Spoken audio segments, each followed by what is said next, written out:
શું તમારો HSGનો રિપોર્ટ બતાવે છે કે તમારી બંને ફેલોપિયન ટ્યુબ બંધ છે અને તમને ડર છે કે હવે તમે ક્યારેય નેચરલ રીતે માં નહીં બની શકો?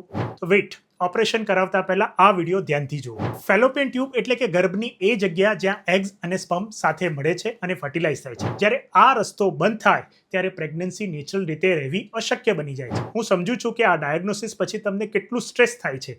ઘણી મહિલાઓ ટ્યુબ ખોલાવવાના ઓપરેશન માટે લાખો રૂપિયાનો ખર્ચો કરી નાખે છે, પણ છતાં રિઝલ્ટ મળતું નથી, જે ખૂબ જ નિરાશાજનક હોય છે. સમજો, બ્લોકેજ કયા ટાઈપનું છે એ વધારે મહત્વનું છે. જો માઇનોર એડેશન્સ હોય તો લેપ્રોસ્કોપીથી ટ્યુબ ખુલી શકે છે, પણ જો બ્લોકેજ કોર્નોલમાં હોય એટલે કે યુટ્રસના કોર્નરમાં હોય અથવા તો ટ્યુબની અંદર પાણી ભરાયું હોય, જેને મેડિકલ લેંગ્વેજમાં હાઇડ્રોસાલ્પિંગ્સ કહેવામાં આવે છે, તો સર્જરીનો સક્સેસ રેટ ખૂબ ઓછો થઈ જાય છે. હાઇડ્રોસાલ્પિંગ્સ વાળા કેસમાં ખરાબ ટ્યુબમાંથી ગંદુ પાણી ટ્યુબ થ્રુ ગર્ભાશયની અંદર આવે છે, જેથી કરીને તે એમ્બ્રિયોને પણ ડિસ્ટ્રોય કરી શકે છે. એટલે આવા કેસમાં ટ્યુબને ક્લિપ કરવી અથવા તો રિમૂવ કરવાની જરૂર પડે છે. તો મિત્રો, જો ટ્યુબ્સ આ રીતે ખરાબ હોય તો એવા કેસમાં IVF એ બેસ્ટ ઓપ્શન છે.